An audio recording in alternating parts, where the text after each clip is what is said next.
Stages of sleep हमने पहले देखी थी ग्राफ में, उसके बारे में आज थ्योरी डिस्कस कर लेंगे थोड़ी सी। ये मैं आपको दोबारा दिखा देती हूँ, इसका ग्राफ जो हमने स्टडी किया था लास्ट वीडियो में। ये ग्राफ हम देख रहे थे जिसमें हमने beta waves, alpha wave, theta waves और डेल्टा वेव्स के बारे में बात की थी, तो उसको थोड़ा सा और डिटेल में डिस्कस करेंगे अभी। तो पहली स्टेज हमारी है नॉन आरईएम स्टेज, फर्स्ट है लाइट स्लीप वाली। और नॉन आरईएम का मतलब जब हमारी रैपिड आई मूवमेंट नहीं हो रही है। As theta wave activity increases and alpha wave activity fades away, people are said to be entering stage 1 sleep और लाइट स्लीप। और थीटा वेव एक्टिविटी क्या है, एक बार फिर से देख लो। थीटा वेव का मतलब है जब अर्ली स्टेज ऑफ स्लीप में हम एंटर करने लगे हैं, तो ये लाइट स्लीप वाली है, थोड़ी सी स्लो है। अवेक में बहुत ज्यादा एक्टिविटी है, लाइट स्लीप में थोड़ी सी स्लो है। तो जैसे ही हम थीटा वेव एक्टिविटी में एंटर करते हैं, मतलब हम अपनी लाइट स्लीप में एंटर करने वाले हैं, ठीक है।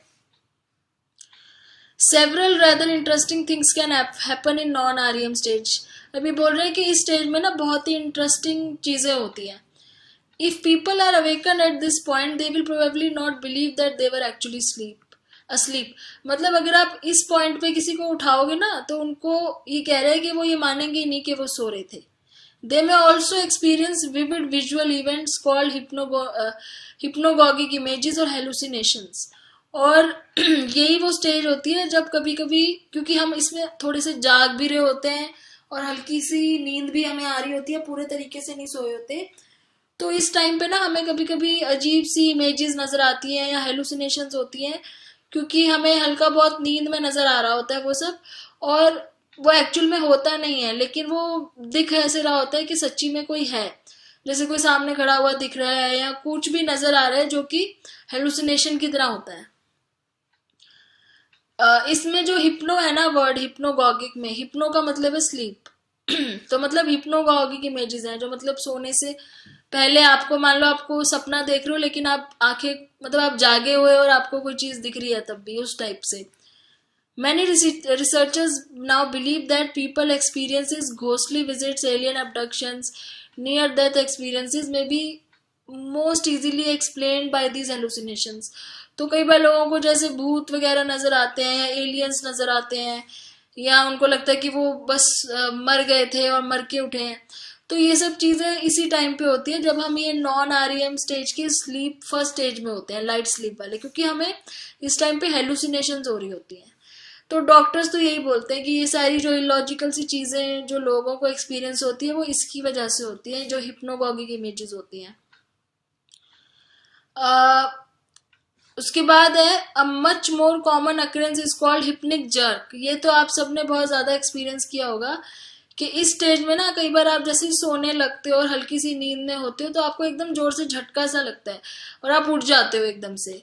सो have you ever been drifting off to sleep when your knees, legs या sometimes your whole body gives a big jerk? या फिर आपकी knees या आपकी legs या suddenly आप एकदम से झटका आपको लगता है तो आप उठ जाते हो। तो ये ऐसा क्यों होता है इस टाइम पे? तो इसका कोई सॉलिड प्रूफ नहीं है, बट एक वही एवोल्यूशन वाली थ्योरी है जो इसमें बताई है कि क्योंकि हमारे एंसेस्टर्स पहले ट्रीज में सोते थे और जैसे उनको नींद आने लगती थी तो वो थोड़ा सा उनके मसल्स रिलैक्स होने लगते थे, तो वो गिरने का, उनको एकदम से गिरने लगते थे या गिरने का डर की वजह से वो उनको झटका लगता था और वो उठ जाते थे। तो वो जो फॉलिंग सेंसेशन की वजह से उनकी बॉडी में जर्क्स लगते थे ना गिरने से बचने के लिए, वो चीज एवोल्यूशन के साथ साथ हमारे अंदर भी आ गई है। तो इसलिए हम जैसे हल्का सा हमारी बॉडी लाइट स्लीप से डीप स्लीप में जाने लगती है तो कई बार वो झटका मार के एकदम से हम उठ जाते हैं।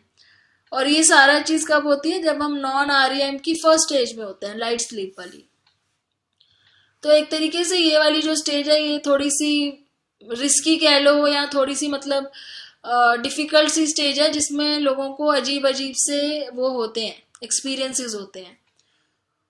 फिर आती है इसकी सेकंड स्टेज, नॉन आरईएम की सेकंड स्टेज, जिसको इन्होंने नाम दिया sleep स्प्लिंडल्स। As people drift further into deep sleep, the body temperature continues to drop। अब क्या होता है? बॉडी टेम्परेचर कम होने लगता है जैसे जैसे हम सोते हैं, हार्ट रेट स्लो हो जाता है, ब्रीदिंग बहुत ही धीरे धीरे होने लग जाती है और थोड़ी इरेगुलर भी हो जाती है, और जो ईईजी है ना, वहां पे वो स्लीप स्पिंडल वाले साइंस नजर आते हैं। ब्रीफ बर्स्ट ऑफ एक्टिविटी, जो कि सिर्फ 1 या 2 सेकंड के लिए होता है, ठीक है। थीटा वेव्स अभी भी इसमें प्रीडोमिनेट कर रही होती है पहले वाली स्टेज की। और अगर आप इस स्टेज पे उनको लोगों को उठा देते हो तो they will be aware of having been asleep, उनको तब ये पता होता है कि वो सो गए थे। यहाँ पे ये लिखा था कि अगर आप इस स्टेज पे उठाते हो तो वो कहेंगे कि हम नहीं सो रहे थे, उनको पता ही नहीं होगा कि वो सो के उठे हैं। लेकिन इस स्टेज में उठाओगे तो यहाँ फिर भी उनको ये पता रहेगा कि वो सो गए थे और आपने उन्हें उठा दिया है, ठीक है। तो स्पिंडल वाला ग्राफ मैं आपको एक बार दिखा देती हूँ, कहाँ पे देखा था हमने, ये वाला है। जब यहाँ पे सडनली बर्स्ट ऑफ एक्टिविटी, मतलब बहुत ज्यादा एक्टिविटी होने लग जाती है ईईजी के अंदर। तो ये स्टेज 1 हमने लाइट स्लीप वाली पढ़ी ना, अभी ये वाली, ये लाइट स्लीप वाली स्टेज 1 पढ़ी, फिर ये स्टेज 2 स्पिंडल वाली पढ़ी। अब नेक्स्ट स्टेज पे जाएंगे। ये दोनों ऊपर की दोनों क्या थी, नॉन आरईएम वाली थी। ये भी मैं यहाँ सासर, क्योंकि यहाँ लिखा नहीं हुआ है तो हम कंफ्यूज ना हो जाए, इसलिए यहाँ पे मैं लिख देती हूँ। ये वाली स्टेज भी हमने नॉन आरईएम की पढ़ी है।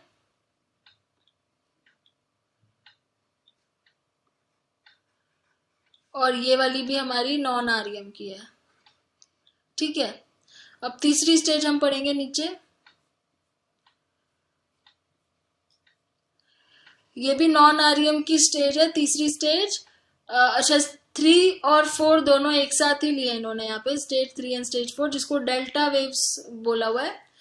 थर्ड स्टेज में क्या होता है, slowest and largest wave making their, बहुत ही स्लो और लार्ज वेव आ जाती हैं, क्योंकि अब बहुत ही आपकी जो एक्टिविटी है वो स्लो हो गई है, और इनको डेल्टा वेव बोला हुआ है। Delta waves make up only about 20 to 50% of the brain wave pattern, तो ये बहुत कम होती हैं डेल्टा वेव्स। और अगर डेल्टा वेव जो है 50% डेल्टा वेव्स आ रही है, मतलब 50% of the time slow waves आ रही हैं आपकी एक्टिविटी में, तो इसका मतलब आप स्टेज 4 डीपेस्ट स्लीप में चले गए हो, मतलब आप गहरी नींद में चले गए हो। अब ये वाली स्टेज है ना, ये बहुत इंपॉर्टेंट है, क्योंकि यहाँ पे ग्रोथ हार्मोन्स रिलीज होते हैं, जिससे आपकी ग्रोथ होती है। तो पिट्यूटरी ग्लैंड से होते हैं ग्रोथ हार्मोन रिलीज, और lowest body is at its lowest level of functioning, मतलब आपकी बॉडी जो है lowest level of functioning, function बहुत ही स्लो हो रहा है इस टाइम पे। Eventually delta waves become dominant brain activity for this, तो ये वाली जो धीरे धीरे जो है 50% से शुरू होते होते डेल्टा वेव जो है काफी ज्यादा हो जाती है इन स्टेज पे। People are in deep sleep and very hard to awaken, इस टाइप पे क्या होता है, हम बहुत गहरी नींद में हो जाते हैं, उठाना, अगर कोई डेल्टा वेव्स वाले उस पे है, टाइम पे सो रहा है, स्टेज पे है, तो उसको उस टाइम पे उठाना बहुत मुश्किल हो जाता है। If something does wake them they may be very confused और डिसोरिएंट, और उस टाइम पे अगर किसी ने उनको उठा दिया एकदम से सडनली, तो वो 2 मिनट तक बहुत कंफ्यूज और डिसोरिएंटेड रहते हैं। It is not unusual for people to wake up in this kind of disoriented state only to hear the crack of thunder and realize that a storm has come up. तो ये मतलब जैसे कि इतनी गहरी नींद में वो तभी उठते हैं, जैसे मान लो बाहर बहुत जोर से बिजली कड़की और वो थोड़ी देर उठे, उनको समझ में नहीं आया, काफी देर तक कंफ्यूज रहे, और थोड़ी देर बाद रियलाइज हुआ कि अच्छा बाहर तूफान आ रहा है, इसलिए उसकी आवाज से हम उठ गए। तो ये यहाँ पे दिखाया है typical night sleep stages. The graph shows typical progression through the night of stages 1 to 4 and REM sleep. REM green वाली है, नॉन REM रेड वाली है, और stages 1 to 4 indicated on the y-axis. REM stages are represented by green curves, and the REM periods occur about every 90 minutes throughout the night. Okay, मतलब हमारी हर 90 minutes के बाद REM sleep होती है, मतलब ये चेंज होते रहती हैं स्टेजेस। जैसे REM से शुरू हुई, फिर हम नॉन REM पे चले गए, फिर वापस REM पे गए, फिर नॉन REM पे चले गए। तो मतलब जैसे अगर हम 8 घंटे सो रहे हैं, या ये आवर्स हैं, ये 8 घंटे हम सो रहे हैं ना, तो ये हमारी स्टेजेस ऑफ स्लीप बदलती रहती है। आरईएम से शुरू होती है, फिर बीच में बार बार चेंज होते रहते हैं, हर 90 मिनट्स पे चेंज होता है। मतलब ये पर्टिकुलर ये नहीं है कि हम पूरी रात एक ही स्टेज पे सोए हैं या हम डीप स्लीप में चले गए तो पूरी रात डीप स्लीप में ही रहेंगे। Children are even harder to wake up when in this state than are adults. ये सबको ही पता है कि बच्चों को बहुत और भी ज्यादा मुश्किल होता है इस स्टेज में उठाना, एडल्ट्स तो फिर भी जल्दी उठ जाते हैं। Deep sleep is the time when body growth occurs. This may explain why children in periods of rapid growth need to sleep more, and also helps to explain why children who are experiencing disrupted sleep suffer delays in growth। तो क्योंकि इस time पे growth hormones release हो रहे होते हैं, तो जब बच्चे जो बड़े हो रहे होते हैं, जब उनकी ग्रोथ स्टेज होती है, उस टाइम पे उनको नींद की जरूरत भी ज्यादा पड़ती है। और जिनकी स्लीप डिस्टर्ब होती है, जो लोग नहीं सो पाते ढंग से इस टाइम पे बच्चे, फिर वो बाद में उनके ग्रोथ में प्रॉब्लम आती है। Children do sleep so deeply may explain why certain sleep disorders are common in childhood. Indeed, many sleep disorders are more common in boys than in girls because boys sleep more deeply than girls due to high level of male hormone testosterone.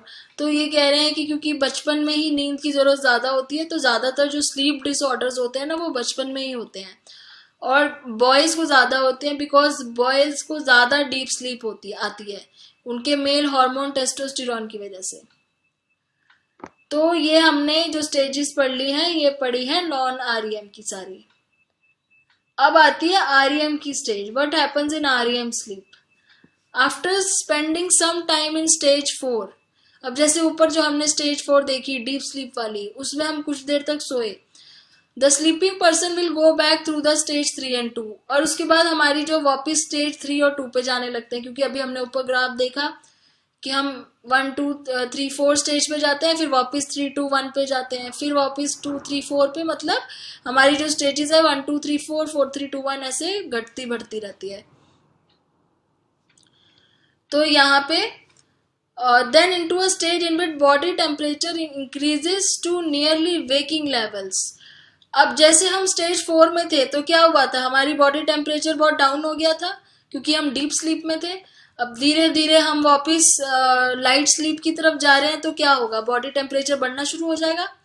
The eyes move rapidly under the, उस time पे हमारी eyes rapidly move करने लग जाएंगी, heart beat fast हो जाएगा और brain waves हमारी डेल्टा से वापस बीटा पे पहुंच जाएगी। ठीक है, the kind of brain activity that usually signals wakefulness. The person is still asleep but in the stage known as rapid eye movement. तो यहाँ पे क्या हुआ, ये आपको समझ में आया कैसे हुआ कि जैसे हम लोग इधर देखते हैं ग्राफ में, इसमें ये था ना कि जैसे हम लोग पहले लाइट स्लीप में थे, फिर धीरे धीरे धीरे डीप स्लीप में गए, फिर 90 मिनट्स के बाद क्या होगा, दोबारा से हम उल्टा चलेंगे, डीप स्लीप से लाइट स्लीप में जाएंगे, तो जो ब्रेन एक्टिविटी है वो फिर से बढ़ती जाएगी, हमारी हार्ट बीट भी बढ़ जाएगी और वापस वैसी हो जाएगी जैसे बीटा वेव्स होती हैं। तो बीटा से हम डेल्टा में गए जब हम गहरी नींद में सो रहे थे, और कुछ टाइम बाद वापस हमारा जो है डेल्टा से ब्रेन एक्टिविटी बीटा पे आ गई जब हमारी आईज बहुत जोर से मूव करने लग गई। तो हम नॉन आरईएम से किस पे आ गए वापस, नॉन आरईएम से हम वापस आ गए आरईएम पे, जब हमारी आंखों में रैपिड आई मूवमेंट होने लग गई।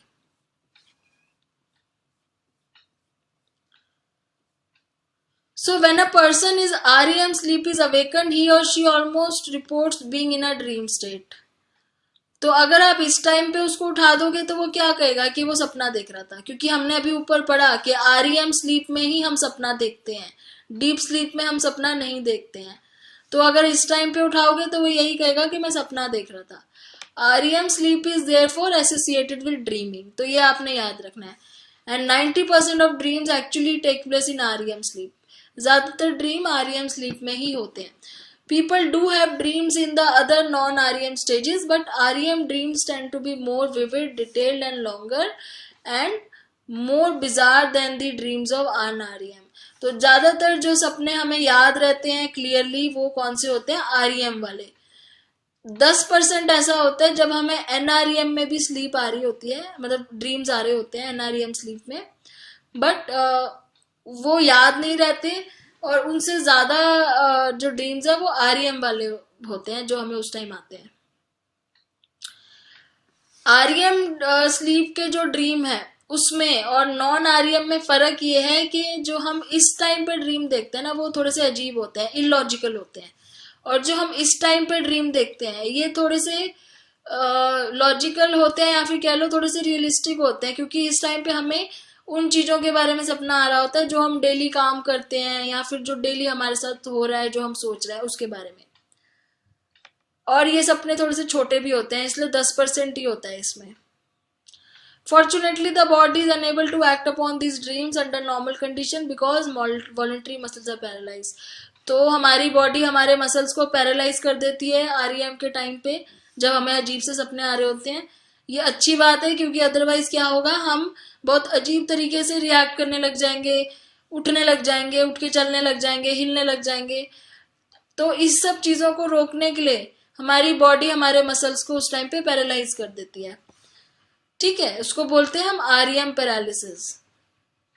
This is why when you sometimes have a dream in which you are trying to run और move and can't, you partially, तो कभी कभी हमें ऐसा सपना आ रहा है ना कि हम भागने की कोशिश कर रहे हैं और हम हिल नहीं पा रहे, वो इसलिए होता है क्योंकि हमारे वॉलंटरी मसल्स पैरालाइज हो जाते हैं। तो इस टाइम पे ये होना जरूरी है, क्योंकि इस टाइम पे हमें बहुत अजीब से सपने भी आ रहे होते हैं, तो हमारी बॉडी हिलनी नहीं चाहिए, अदरवाइज हम अपने आप को हार्म भी पहुंचा सकते हैं।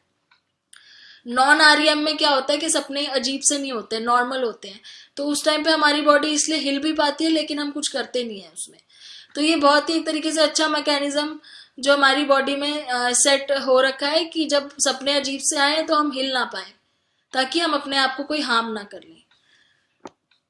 ठीक है, अब इसके आगे थोड़ा सा रह गया, इसको इस वीडियो में खत्म कर लेते हैं। स्लीप डिसऑर्डर्स अगले में डिस्कस कर लेंगे। Need for REM sleep, why two kinds of sleep, हमें दो तरह की स्लीप की जरूरत क्यों है, and why would REM sleep ever be considered restful when the body is almost awake. तो ये कह रहे हैं कि जब हम आरईएम स्लीप में सपने देख रहे होते हैं, हमारी आंखें जो इतनी जोर से हिल रही होती हैं, ब्रेन एक्टिविटी हो रही होती है, तो हम उसको नींद क्यों बोलते हैं, हम उसको रेस्टफुल क्यों बोलते हैं? रेस्ट तो हम कर ही नहीं रहे होते इसका मतलब उस टाइम पे। So REM sleep seem to serve a different purpose, तो इसका एक अलग पर्पस होता है। After a very physically demanding day, people tend to spend more time in NREM deep sleep than in usual, but an emotionally stressful day leads to increased time in REM. तो ये बहुत interesting चीज यहाँ पे बताई हुई है, इसको मैं हाईलाइट भी कर देती हूँ कि अगर आप फिजिकली थके हुए हो तो आप NREM स्लीप ज्यादा करोगे जिसमें आप हिल सकते हो, और अगर आप इमोशनली थके हुए हो तो आप REM स्लीप ज्यादा करोगे। ठीक है, आरईएम मतलब जिसमें आप सपने ज्यादा देख रहे हो। तो ये बहुत इंटरेस्टिंग सी चीज है यहाँ पे कि आरईएम स्लीप आपको तब आती है, रैपिड आई मूवमेंट वाली, जब आप इमोशनली स्ट्रेसफुल होते हो दिन में। Perhaps the dream people have in REM sleep are a way of dealing with stresses. मतलब ये कह रहा है कि आरईएम स्लीप का पर्पस ये है कि आपको जो दिन में स्ट्रेस हुआ है, टेंशन हुई है, उसको दूर कर पाओ, इसलिए आप आरईएम स्लीप लेते हो। तो इसका पर्पस ये है कि जब आप इमोशनली स्ट्रेसफुल हो तो आप आरईएम स्लीप लेते हो ताकि वो आपकी टेंशन और स्ट्रेस को कम कर दे। और जब आप फिजिकली थके हुए होते हो तब आपकी बॉडी, क्योंकि ग्रोथ हार्मोन रिलीज करके आपकी बॉडी रिपेयर भी होती है उस टाइम पे, तब आपको ये वाली स्लीप की जरूरत होती है। Also if deprived of REM sleep a person will experience greatly increase amount of, अच्छा अब जैसे कुछ लोग होते हैं स्लीपिंग पिल्स खा लेते हैं, उनको नींद नहीं आती तो सोने की दवाई, नींद की गोलियां खा लेते हैं या कोई ड्रग्स ले लेते हैं, उसमें उस केस में क्या होता है, वो डायरेक्टली आपको NREM में ले जाता है। तो REM तो आप ले ही नहीं पाते हो, तो वो जो REM उस दिन की आपकी बची होती है ना, फिर वो दूसरे दिन इकट्ठी हो जाती है, तो आपको नेक्स्ट डे और ज्यादा देर तक रैपिड आई मूवमेंट होती है। इस चीज को हम बोलते हैं REM rebound. A person will experience greatly increased amount of REM sleep the next night. जिस दिन आपने पिल्स ली हैं उस दिन तो आप गहरी नींद में सो गए, लेकिन जो आपकी REM स्लीप थी वो उस दिन नहीं हो पाई, तो अगले दिन आपको REM स्लीप और ज्यादा देर तक आएगी, क्योंकि पिछली रात वाली भी है और आज की रात वाली भी है, इसलिए। तो इस फिनोमिनन को हम बोलते हैं REM rebound. An early study of REM sleep deprivation seemed to suggest that people deprived of REM sleep would become paranoid, seemingly mentally ill. अब क्योंकि REM स्लीप का काम है कि आपकी मेंटल टेंशन कम करना, तो अगर आप REM स्लीप नहीं लेते हो तो आप पैरानॉइड हो जाते हो, मेंटली इल हो जाते हो, आपका जो दिमाग है वो स्टेबल नहीं रह पाता है. ये एक स्टडी में मतलब ये सजेस्ट किया हुआ था, आई डोंट नो प्रूफ हुआ है कि नहीं. This is called REM myth. अब ये जो है इसको इन्होंने मिथ नाम दिया. मिथ मतलब ये प्रूफ नहीं कर पाए हैं, इसका कोई रिलायबल मतलब वो नहीं मिला है, प्रूफ नहीं मिला है, इसलिए इसका नाम दिया REM मिथ. तो ये REM मिथ है कि मतलब आप अगर एक दिन REM स्लीप नहीं लोगे तो अगले दिन आपको और ज्यादा आएगी. तो लास्ट पैराग्राफ इसमें रह गया. Early research attempt to link REM sleep with physical changes occur during storing a memory for what one has recently learned, but the evidence today suggests that no particular stage of sleep is the one in which memory process occurs. Rather, the evidence is mounting for sleep in generally as necessary formation of memory. एक ये theory जो again ये कह रहे हैं कि wrong proof हो गई थी कि जो भी हम occurs during the storing a memory for recently, कि हम जो भी याद करते हैं उसके लिए हमें REM स्लीप की ज्यादा जरूरत होती है उस चीज को याद रखने के लिए, जबकि ये भी थ्योरी फेल हो गई है बाद में इस चीज का कोई एविडेंस नहीं मिला है. उसके बाद यहाँ लिखा हुआ REM sleep in early infancy differs from adult. बच्चों की REM स्लीप एडल्ट की स्लीप से बहुत फर्क होती है. ये तो सबको ही पता है कि बच्चों की जो स्लीप होती है वो एडल्ट स्लीप से काफी डिफरेंट होती है. Babies spend nearly 50% of the sleep in REM. Babies जो है ना वो 50% अपना टाइम REM स्लीप में ही निकालते हैं और एडल्ट्स 20% निकालते हैं. तो क्योंकि बेबी ज्यादा सोते हैं तो उनका 50% टाइम होता है और एडल्ट्स का 20% होता है. और इसमें The brainwave patterns on EEG recordings are not exactly same as in, और infant का जो EEG होता है ना वो पैटर्न भी अलग आता है. Infant can do move around quite a bit during, क्योंकि बच्चे ना REM स्लीप में थोड़ा बहुत हिल सकते हैं. हम लोग तो पैरालाइज हो जाते हैं ना, वॉलेंट्री मसल्स पैरालाइज होते हैं, लेकिन जो बच्चे होते हैं वो थोड़ा बहुत हिल लेते हैं, तो इसलिए उनका पैटर्न अलग आता है.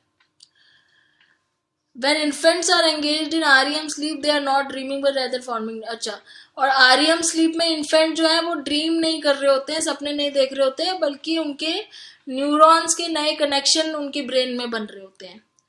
The infant brain is highly plastic and much of the brain growth development takes place. तो इनके लिए बच्चों के लिए क्यों स्लीप बहुत जरूरी है, क्योंकि उसका ब्रेन का जो ग्रोथ एंड डेवलपमेंट है ना ब्रेन की, वो REM स्लीप में होती है. इसलिए इनके लिए REM स्लीप काफी ज्यादा important है.